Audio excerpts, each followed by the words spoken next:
What if the world you think you know hides secrets too terrifying to imagine? Ghostly trains that vanish, villages abandoned yet alive, and whispers in the dead of night. These are not legends. They are true horror stories that will haunt your mind long after the lights go out. Stay with me, because some of these stories will make you question everything you thought was real. Welcome to Horror Diaries, where we dive deep into the most chilling true horror and mystery stories from around the world. Tonight we bring you 10 real-life accounts that are stranger, darker, and far more terrifying than fiction. From the frozen forests of Pennsylvania to the foggy railway lines of England, each story will pull you into a world where the unexplained isn't just possible, it's inevitable. Here comes the stories. The Vanishing Guests of Hotel Caraway. In the summer of 1995, Hotel Caraway, a Victorian-era hotel on the outskirts of York, England, became the center of one of the most unsettling paranormal events in British history. The hotel was known for its charm, ornate ceilings, a grand staircase, and antique furnishings that transported guests to the 19th century. Yet beneath its elegance, something dark lingered. It began with a family from Leeds. They checked in for a 2-night stay in room 23. The room appeared normal at first. Antique bed, floral wallpaper, and a view of the hotel's sprawling gardens. That evening, however, they noticed odd noises. A soft scratching along the walls, faint whispers behind the door, and the sound of furniture moving in the middle of the night. The next morning, the family reported that the bed was unmade, even though they had left it perfectly tidy. The dresser drawers were slightly open, and one of the mother's rings, which had been on the nightstand, was missing. Staff dismissed it as a misunderstanding or prank. Later that week, a couple from Birmingham booked the same room. They never complained about unusual noises. They never had the chance. On the morning of their second day, housekeeping found the room empty, the bed unmade, personal belongings scattered across the floor, but the couple was gone. No luggage was taken, no note, no evidence of where they went. The doors were locked from the inside. Hotel security cameras showed nothing. Within 2 months, 5 more guests vanished from room 23. Police investigated thoroughly. They checked the building plans. Room 23 had a normal layout, a single door and window, and no hidden passageways. Surveillance footage confirmed guests entered the room, but after a night, they never came out. Staff began avoiding the room altogether. Hotel historians unearthed a disturbing detail. In 1893, a wealthy widow named Eleanor Caraway, the original owner, had died under mysterious circumstances in what was now room 23. Guests reported hearing her voice calling for help late at night. Some even claimed to see her shadow moving along the walls. It appeared that Eleanor had never truly left. In 1996, a paranormal investigation team spent a full week in room 23. They recorded audio of whispers, footsteps, and faint crying, though the room remained empty. Thermal cameras detected sudden cold spots moving around the room, and EMF meters spiked repeatedly, especially near the bed and dresser. The lead investigator described feeling a presence behind him, only to turn and find nothing. The disappearances remain unsolved. Hotel management eventually sealed room 23 indefinitely, converting it into a storage closet. Yet employees continue to report strange occurrences. Furniture moving on its own, cold drafts in the hallway, and shadows glimpsed out of the corner of the eye. Locals tell stories that anyone who sleeps in room 23 risks being pulled into another dimension, trapped by Eleanor's spirit, or simply disappearing forever. Travelers report hearing their names whispered in the middle of the night, doors opening and closing without cause, and footsteps pacing the hall outside the room, though no one is there. One particularly chilling account came from a security guard who patrolled the hotel at 2:17 a.m. He reported hearing a woman singing softly, but when he turned the corner, the hallway stretched impossibly, with the end disappearing into darkness. His radio transmitted nothing but static when he tried to call the front desk. If you were checking into a hotel and learned that guests kept vanishing from a single room, would you stay the night or leave immediately?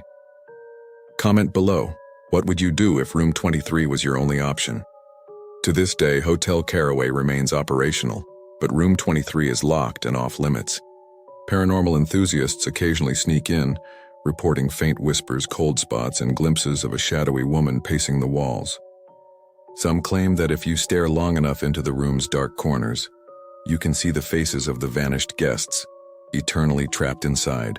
The case of Room 23 remains one of England's most chilling unsolved paranormal mysteries, a terrifying reminder that some rooms are better left unoccupied, and some spirits never truly leave.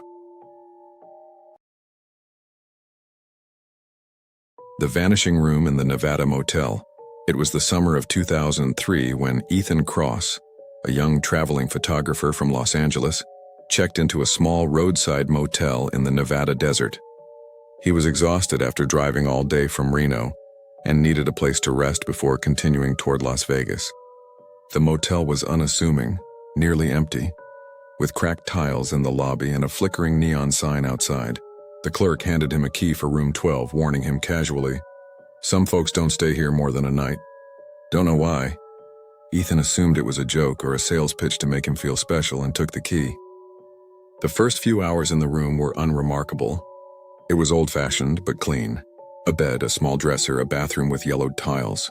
Ethan set down his camera bag, plugged in his phone, and fell asleep. But shortly after midnight, he awoke to a faint scratching sound. At first, he thought it was the air conditioning, or perhaps a lizard outside. The scratching grew louder, deliberate, as if someone or something was moving beneath the floorboards. Ethan switched on the bedside lamp. The room appeared normal. He got up, checked the closet, under the bed, behind the curtains. Nothing. Just the low rhythmic scratching continuing across the floor. It seemed to circle him, moving beneath his feet. Nervously, he called the motel office. The line was dead, no dial tone. His phone displayed no service, even though he had full bars before. He tried opening the door to leave. It was locked. Not just locked, but jammed, as if something heavy were holding it from the outside. He pounded on the door, no response. No footsteps in the hallway. Silence. The scratching escalated. It became a rhythmic tapping, almost like knuckles drumming on wood, moving from wall to wall. Then came a whisper, faint at first, almost indistinguishable. "Stay. Don't leave." Ethan froze. He had never believed in ghosts, but the voice sounded real, human, except no one was there. Hours seemed to pass, or maybe minutes. The temperature in the room dropped drastically and his breath fogged in the cold. Then he noticed the bathroom mirror. At first it looked normal, but he blinked, and for a brief moment the reflection wasn't his own. A woman stood behind him, pale, hair dripping as if soaked in water, her eyes hollow and black. She didn't move, didn't blink, just stared. Then she disappeared. Panicking, Ethan attempted to break the window. It was sealed tight, no way to open it. He ran to the bed, grabbed his camera, and tried taking a photo of the mirror. But the screen only showed a blank gray reflection, as if the camera couldn't register the figure. He was trapped. At 3:17 a.m., the tapping stopped. The cold lifted, the voice vanished. Everything seemed normal. Ethan, trembling, slipped out the door. Finally, it opened without resistance. He ran to the front desk. The lobby was empty. The neon sign outside still flickered, but there was no clerk, no other guests, nothing. Even the room numbers in the hallway seemed to shift slightly when he looked down the corridor. Room 12 didn't exist.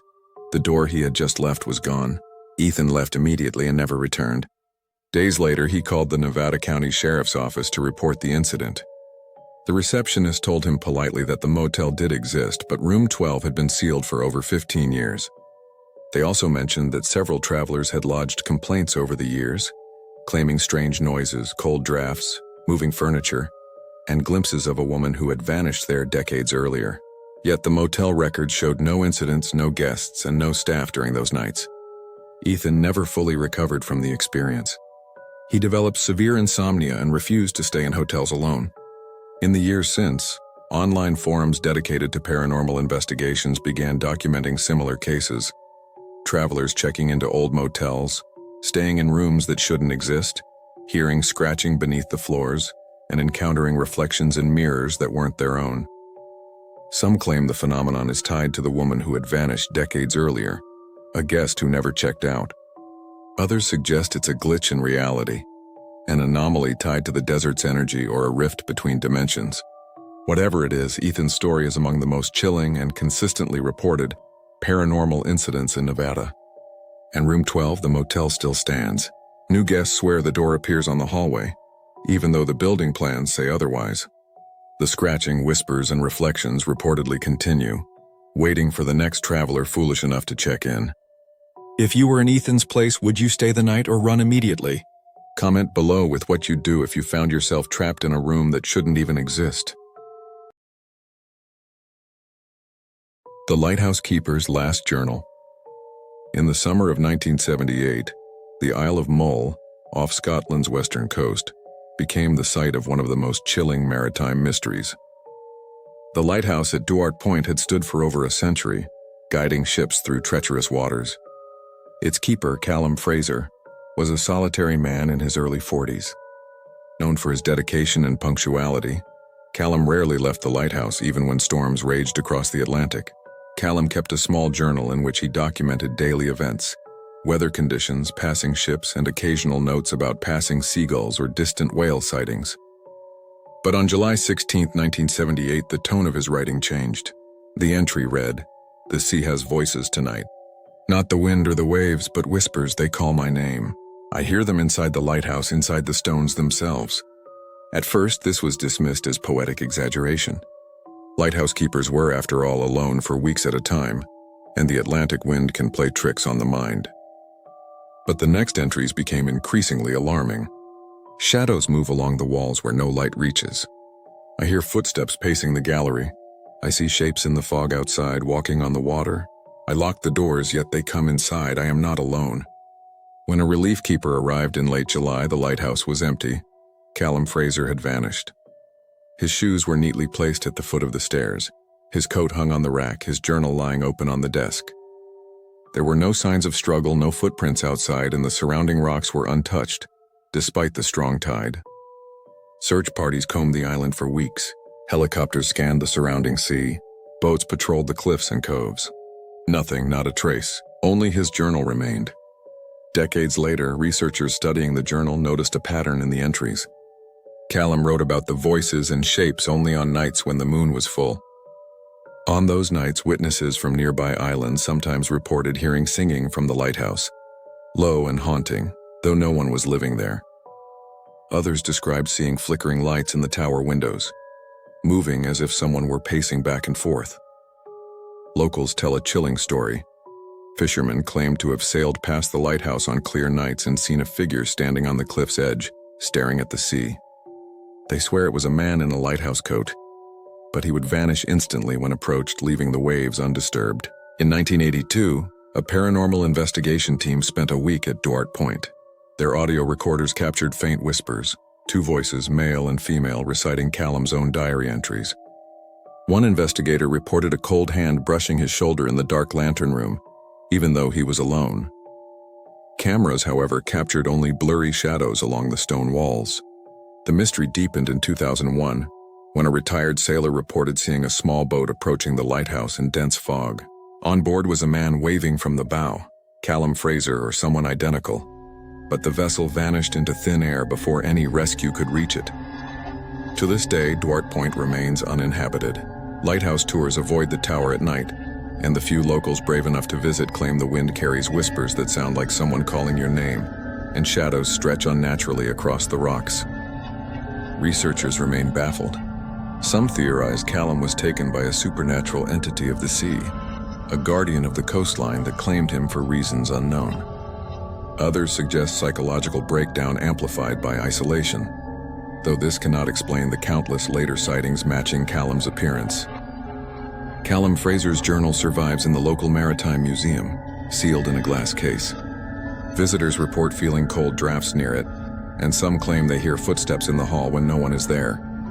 If you were alone in that lighthouse and heard voices calling your name from the fog, would you investigate or leave immediately?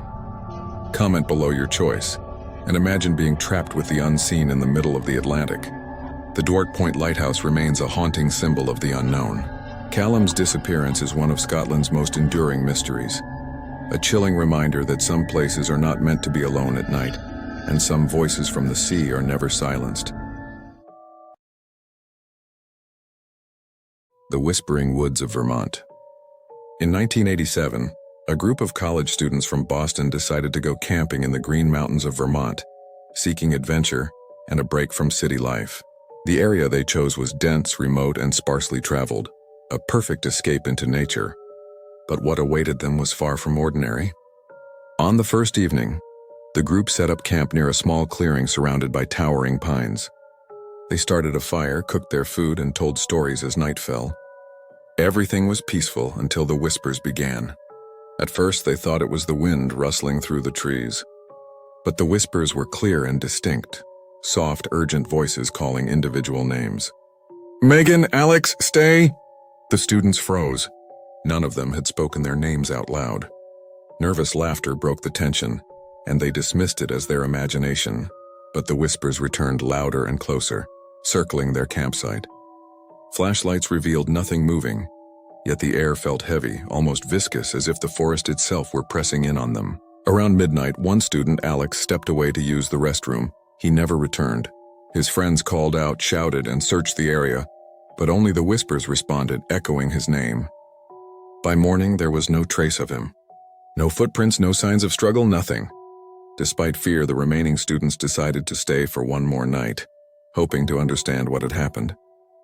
On the second night, the whispers grew more intelligible, almost forming words in complete sentences. "Do not leave. You will join us." Then came the shadows, long, thin figures moving between the trees, gliding without touching the ground.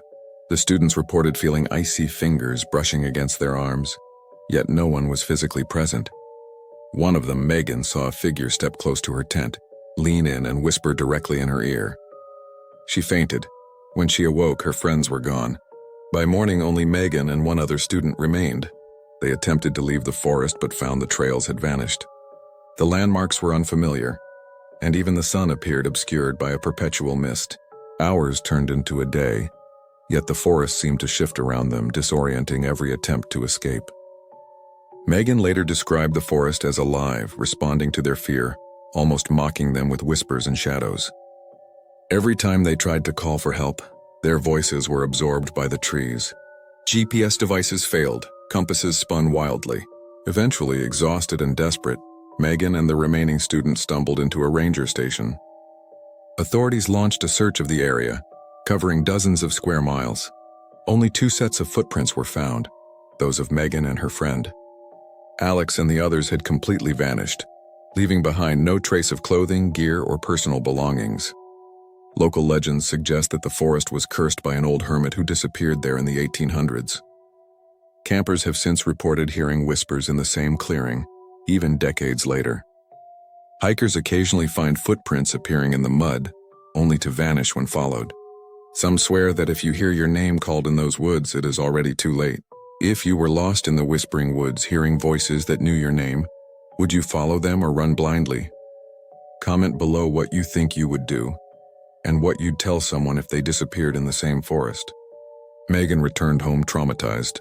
She never camped again. But every few years she receives calls or emails from hikers claiming they hear their names whispered in the Vermont mountains, exactly as she had.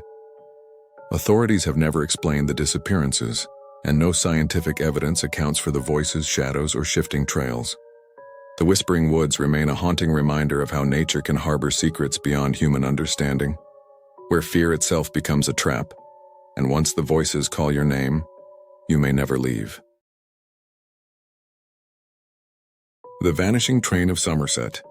In the autumn of 1965, the Somerset countryside in England became the site of one of the most baffling railway mysteries ever recorded. The story begins with John Radcliffe, a railway inspector working the late-night shift along the Bristol-Exeter line.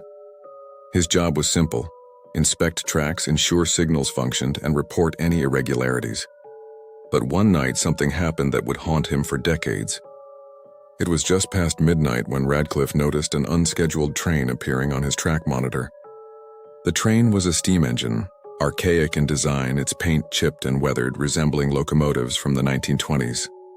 Odd because the railway company had retired all steam trains in the region years earlier. Curious, Radcliffe checked the station records. No train was scheduled on that line. No crew had reported leaving the yard. The lights on the monitor flickered as he watched the train approach. On board, he could just make out silhouetted figures in the windows.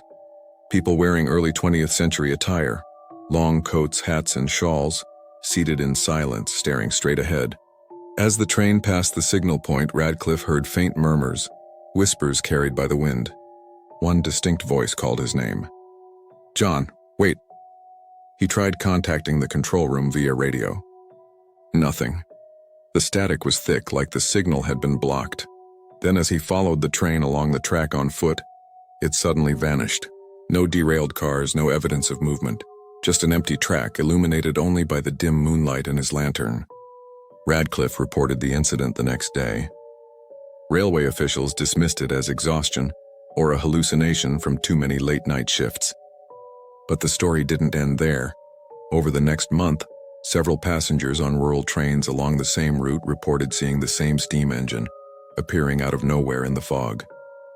Those who tried to follow it reported being overtaken by a dense mist, after which the train would vanish without a trace. Some passengers claimed that if you looked closely, the faces inside the carriages were pale, expressionless, and impossible to identify. In 1970, a retired railway worker came forward saying he had witnessed the train enter a tunnel near Taunton. According to him, the train disappeared into the rock wall itself as if the tunnel had swallowed it whole. He and other workers searched the tunnel. There was no hidden room, no secret passage, nothing that could account for the vanishing train. Historians later discovered that in 1925, a catastrophic accident had occurred on the same line. A steam train carrying passengers derailed near the same tunnel, killing all aboard. Local legend holds that the spirits of the dead continue to ride the rails, appearing during misty nights to anyone who happens to be near the tracks. Over the decades, sightings continued sporadically. Modern train drivers report seeing a steam engine glowing in the fog, with spectral passengers sitting silently inside. Radios and signaling equipment fail when it appears, and some report hearing the faint hiss of steam and the rattle of wheels, even when no physical train is present. If you were a train driver and saw a ghostly train appear out of the fog with passengers from decades ago, would you stop and investigate, or keep moving at full speed? Comment below and let us know what you'd do in that impossible situation. Even today, the vanishing train of Somerset is a mystery that continues to intrigue historians, paranormal researchers, and rail enthusiasts. No one has ever boarded the train and returned, and yet its presence is reliably reported nearly every year during foggy autumn nights. Some believe it is a time slip, a lingering echo of a past tragedy trapped on the rails. Others think it is a spectral warning, a manifestation of unresolved deaths forever replaying the same doomed journey. Regardless of the explanation, the vanishing train remains a chilling reminder. Some lines, once traveled, can never truly be left behind. The passengers are gone, but they ride on, forever silent, forever lost in the mist. The Silent Village of Wiltshire. In 1982, Emma Clark, a travel writer from London, decided to explore the English countryside for her next book. She was particularly drawn to the quaint villages of Wiltshire, a region steeped in folklore and ancient history. Little did she know that one village, tucked between rolling hills and dense forests, would become the most terrifying experience of her life. Emma arrived in the village on a cloudy afternoon. It seemed idyllic at first. Cobblestone streets, thatched cottages, and a small square with a centuries-old fountain. She walked past empty shops, greeting no one. Oddly, there were no voices, no children playing, no chatter, not even the sound of a dog barking. She assumed it was simply a quiet day, perhaps everyone was away. Emma checked into a small inn run by a middle-aged woman who introduced herself as Mrs. Hargrove.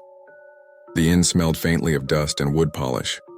That evening, Emma explored the village, taking photos and sketching the old stone buildings. As she returned to the inn, she noticed something chilling. Every door was closed, every window shuttered, yet she hadn't seen a single resident all day. That night, Emma was awakened by a faint sound, singing. She assumed it was coming from the inn. But when she checked, Mrs. Hargrove was asleep. The song was soft, melodic, and eerie, almost hypnotic. Following the sound, Emma stepped outside. The village was bathed in moonlight, but there was no one to be seen. Still, the singing echoed, moving around her, always just out of sight. As she wandered, she discovered the village square was empty, but the fountain water was oddly still, reflecting shapes she didn't recognize. Then she saw them. Figures standing in the shadows of buildings, cloaked in black, faces hidden.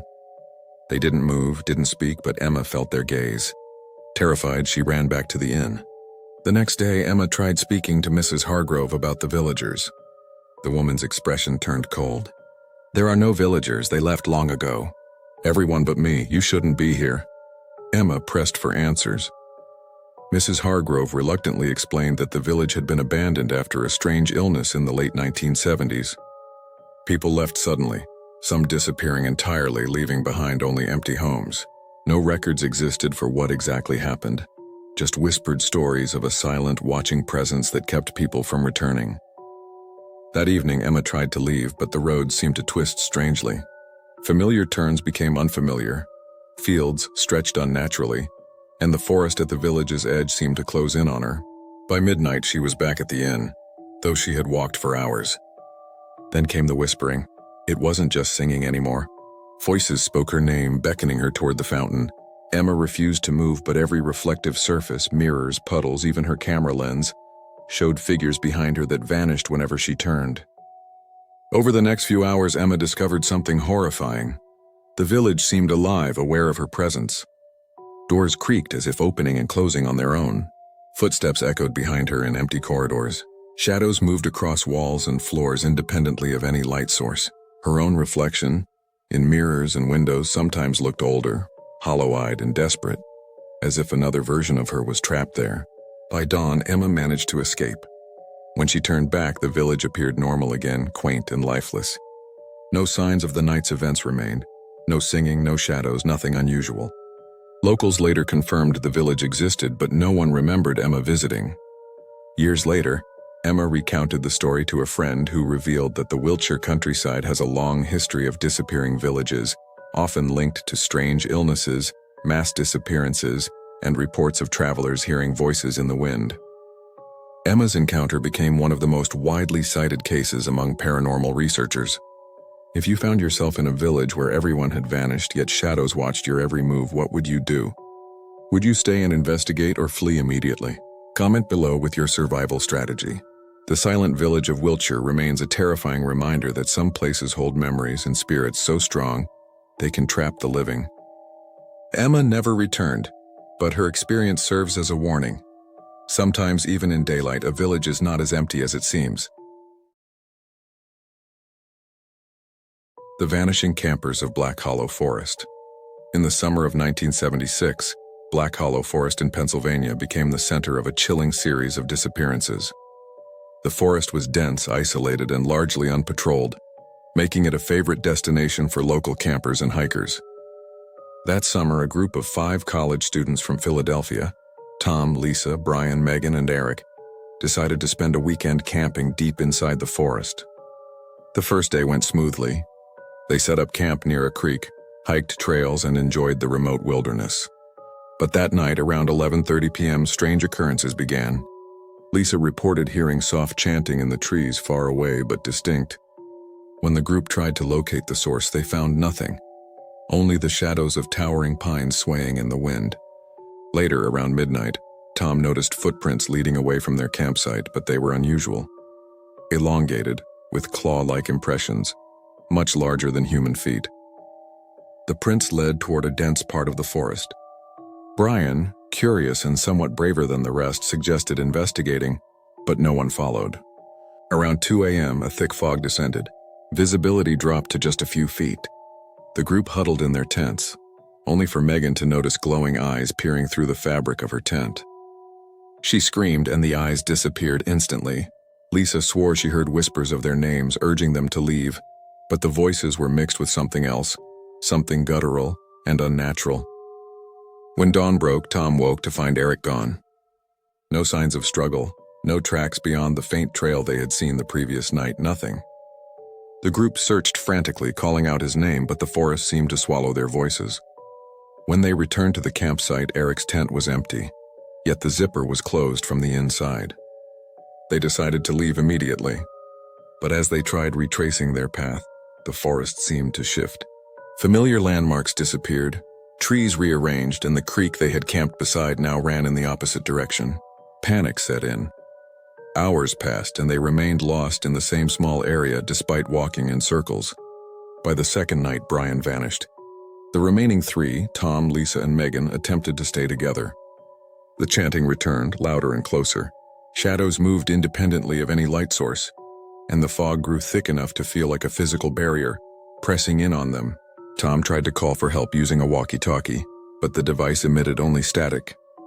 Then came the sound that haunted them the most: laughter. Not human laughter, high-pitched, echoing, and seemingly coming from every direction at once. The remaining campers were frozen in place as shadowy figures emerged from the fog, elongated and moving with impossible speed. Megan reported later that the shadows seemed to choose who to follow, their glowing eyes locking onto her as she ran. Lisa grabbed her hand, screaming, but when they looked back, Tom was gone. Only the two of them finally stumbled onto a dirt road leading out of the forest by morning. Authorities were called, and a search party combed the forest for weeks. Brian, Eric, and Tom were never found. No bodies, no gear, no traces of struggle, nothing. The trail of footprints and strange disturbances ceased at the edge of a 200-meter radius, as if some barrier prevented the missing from ever being discovered. Over the years, hikers report hearing chanting, footsteps, and whispers in Black Hollow Forest, particularly near the original campsite. Local legends claim that the forest is cursed, that it harbors entities that trap intruders to feed on fear, or that it is a gateway to another dimension where lost souls wander forever.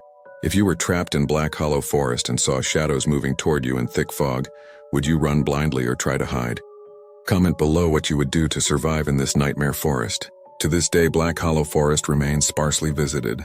The disappearances of 1976 are officially unsolved, and investigators note that the forest seems to resist exploration.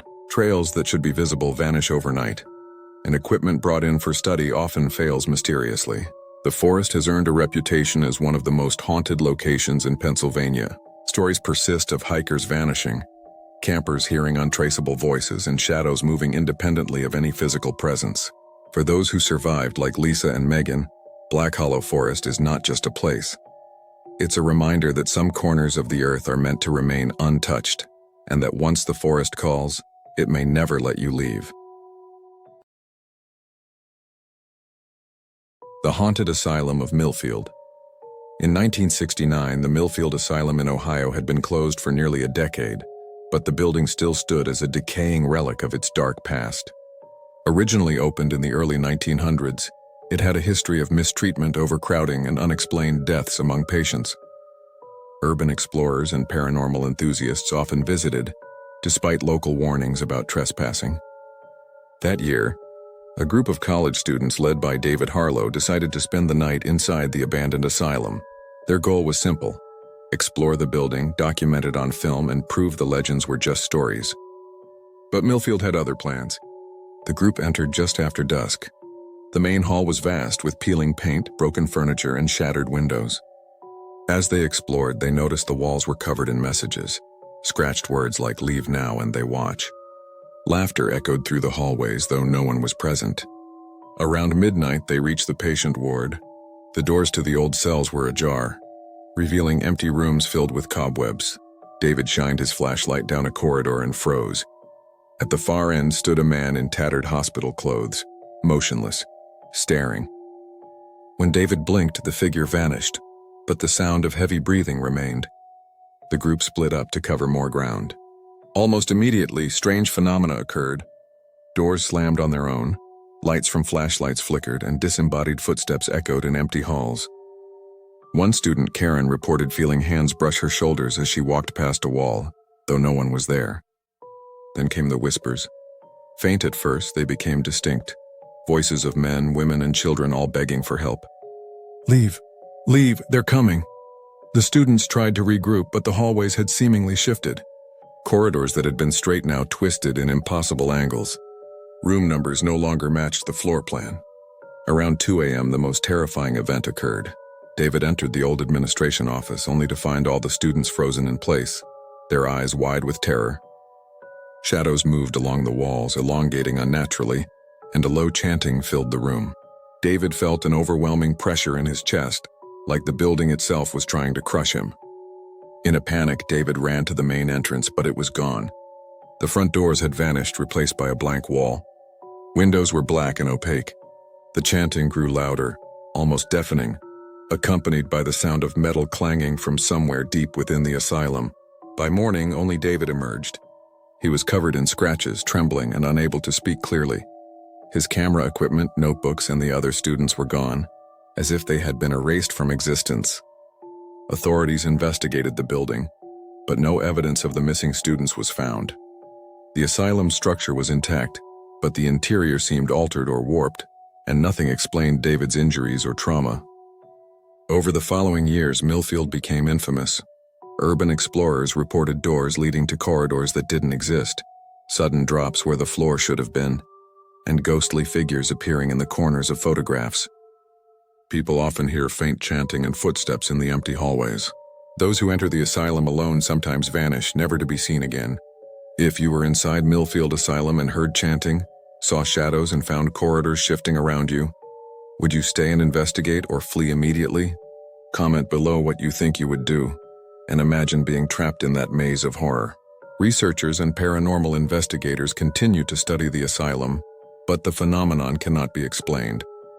Some claim the building is a gateway to a different plane, where the souls of patients linger, trapped by pain and neglect. Others suggest it is a psychic echo, a place where extreme trauma imprints itself onto the environment. Regardless, Millfield Asylum stands as a chilling testament to the past.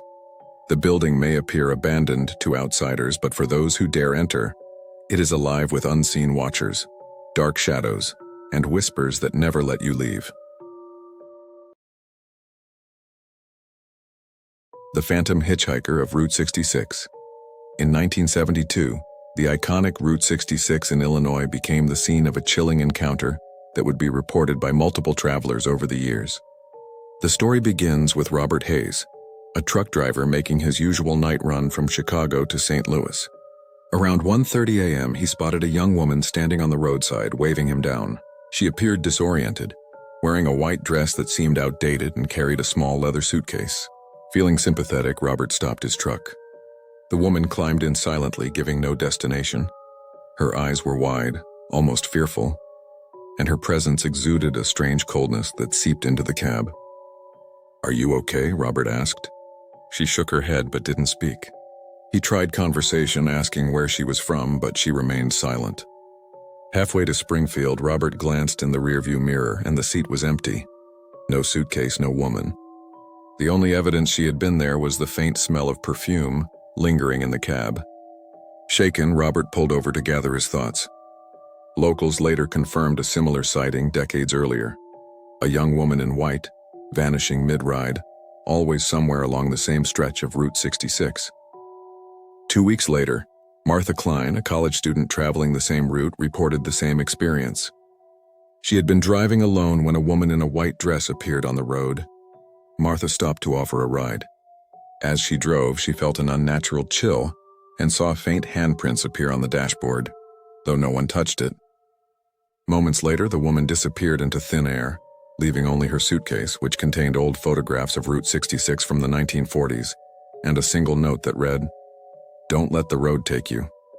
Local folklore suggests the phantom hitchhiker is the spirit of Evelyn Thompson, a young woman who died in a car accident on Route 66 in 1945. Witnesses describe her appearance consistently. White dress, suitcase, fearful expression, always vanishing mid-ride. Over the years, truck drivers, tourists, and commuters report encountering her. Some say she warns them of danger, appearing before fatal accidents. Others claim her presence is malevolent, leaving a sense of dread and unexplained cold. In 1973, a group of investigators set up cameras along the haunted stretch of road.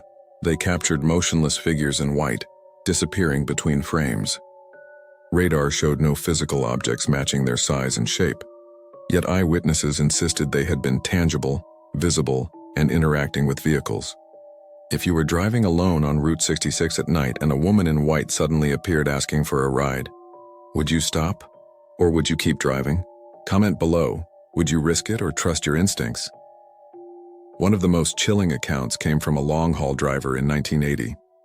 He reported picking up the phantom hitchhiker during a storm. She whispered a warning about a bridge collapse ahead. Minutes later, debris blocked the bridge and the driver narrowly avoided disaster. Others were not as fortunate. Skeptics argue that the sightings are a combination of mirages, exhaustion, and folklore. However, the consistency of descriptions across decades, the physical interactions reported, Cold air, handprints, lingering perfume, and the timing before real-world accidents suggests something beyond explanation. Route 66 remains one of America's most historic highways, but for those who travel it at night, the phantom hitchhiker of Evelyn Thompson is a stark reminder that some spirits linger where they met untimely deaths. She does not ask for directions, she does not speak, but if you are on the road at the wrong hour, you may feel the cold hand of history reaching for you, and realize some roads should never be traveled alone after dark. The vanishing train station of East Anglia. In 1978, East Anglia, England, became the site of one of the most bizarre and terrifying railway mysteries recorded in the country. Peter Whitmore, a young commuter, regularly took the 11:15 p.m. train from his village to Norwich. One night he noticed something unusual while waiting at the small deserted platform. The station seemed quieter than usual, almost unnaturally still. As the train approached, Peter saw a group of passengers on the platform: an elderly woman with a shopping basket, a man in a bowler hat, and two children holding hands. Oddly, they were dressed in clothing styles from the 1940s, outdated and worn. The train slowed and the doors opened. The figures boarded silently without acknowledging anyone else. Peter found his own seat empty, but when he glanced out the window, the platform had vanished. The station he had just left was gone, replaced by fields of mist and darkness. He pressed his forehead to the glass, trying to process what he saw, but the figures remained inside the train, staring forward, emotionless. By the time the train reached Norwich, Peter was the only passenger. The mysterious group had disappeared, leaving no trace. The doors had no scuff marks, the seats were empty, and no one else saw anything unusual. Confused and shaken, he reported the incident to the station master, who dismissed it as exhaustion or a trick of the light. Over the next month, similar reports surfaced. Commuters described ghostly trains and passengers appearing on abandoned tracks, only to vanish moments later. A retired railway worker explained that in 1944, during wartime evacuations, a train had derailed near East Anglia, killing everyone on board. Some locals believed the spirits of the dead passengers reappeared, trapped between worlds, forever waiting for a ride home. In 1979, a group of paranormal researchers set up cameras along the same route. On film, a train appeared out of nowhere, fully formed, its windows filled with faint, blurry figures. As the train moved, it passed through stationary objects without contact, and shadows inside seemed to shift independently of the light source. Passengers who saw these apparitions often described cold drafts, a sense of dread, and the feeling of being watched by invisible eyes. In one notable case, a commuter attempted to approach the train, but the ground beneath him felt like quicksand, and he had to be pulled back to safety by a friend. If you saw a fully formed ghost train appear out of nowhere, with passengers staring silently at you, would you approach it or run away? Comment below. What would you do if a train from the past appeared on your tracks? The phenomenon of the East Anglia vanishing station continued sporadically into the 1980s. Trains would appear, sometimes occupied by decades-old passengers, only to vanish before reaching the next stop. Authorities found no physical evidence, no malfunctions, and no explanation. Yet eyewitnesses remained consistent. The train, the passengers, the empty station, all real, tangible, and impossible to ignore. Local folklore tied the events to war-era tragedies, claiming the spirits of evacuees and soldiers lingered, reliving their final journey. Paranormal investigators suggested the site might act as a temporal anomaly, a thin point where past and present overlapped. Skeptics dismissed it as optical illusions, fatigue, or hysteria, but the repeated accounts and photographic evidence kept the mystery alive. Even today, late-night commuters on less-traveled East Anglia lines report seeing trains appear in dense fog, windows glowing with light, and passengers from another era staring silently. The vanishing station remains one of England's most chilling unsolved mysteries, proof that some places and moments never truly vanish, and the past can reach forward to touch the living. Those were 10 true horror stories that prove some mysteries refuse to stay buried.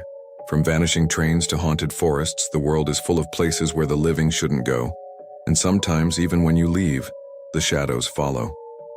Remember, these stories are based on real accounts, so the next time you hear footsteps behind you in the dark, you might want to pay attention. If you enjoyed this compilation of true horror and mystery, make sure to hit the like button and subscribe for more spine-chilling stories. Share in the comments which story scared you the most, or if you've ever experienced something that couldn't be explained. Don't forget to turn on notifications so you'll never miss a new tale from the shadows.